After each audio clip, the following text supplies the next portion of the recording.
வணக்கம் நண்பர்களே. காலையில் மாலையில் தியானம் பண்ணுங்க, மன அமைதி அடையும், கெட்ட எண்ணங்கள் அறவே நீங்கும். தியான பயிற்சியின் போது அதிகப்படியான எண்ணங்கள் எதனால் ஏற்படுது அப்படின்னு யோசிக்கிற போது எல்லாமே ஆசை தான். அந்த ஆசைந்தான் துன்பத்துக்கு காரணமாக இருக்குது. அந்த ஆசை தான் நம்மத்துக்கு அந்த ஆசையை தூண்டுது. அதுக்கப்புறம் பொறாமையை தூண்டுது, கோபத்தை தூண்டுது, ஆத்திரத்தை தூண்டுது. இந்த ஆசை தான் இருக்கிறதுலே மோசமான ஒரு எண்ணம்.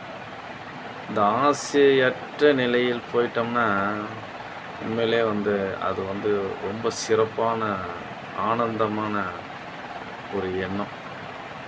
ஆசை அற்ற நிலையும் அதே மாதிரி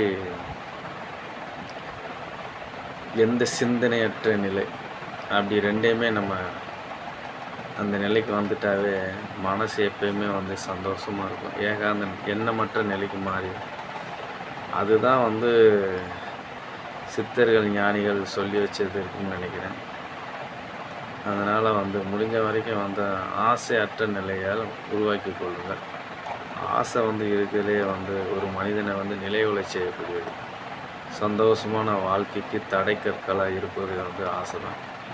அந்த ஆசையை நிராசையாக நிராகரித்து வாழ்வில் வெற்றி வரணும்னா நீங்கள் கண்டிப்பாக தியானம் பண்ணுங்கள். தியானம் பண்ண தான் இது நாளடைவில் குறைந்து எண்ணமற்ற நிலையை உருவாக்கி அதில் ஆனந்தத்தை காணக்கூடிய சூழ்நிலையை உருவாக்கும். அப்போ உங்களுடைய வாழ்க்கை சிறப்பாக இருக்கும். எல்லாத்தையும் கடந்து போகக்கூடிய தன்மை உருவாகும். இன்பமும் துன்பமும் சமநிலையில் இருக்கக்கூடிய ஏற்றுக்கொள்ளக்கூடிய பக்குவம் ஏற்படும். அதுக்கான முதல் காரணமாக இருப்பது தியானம். தியானத்தை நீங்கள் கண்டிப்பாக ஃபாலோ பண்ணுங்கள். உங்களுடைய எண்ணங்கள் ஈடேறும். நீங்கள் நினைப்பதெல்லாம் நடக்கும். இந்த பிரபஞ்சமாகிய கடவுள் உங்களுக்கு எல்லா வகையிலையும் ஆசீர்வதிப்பார். நன்றி, வணக்கம்.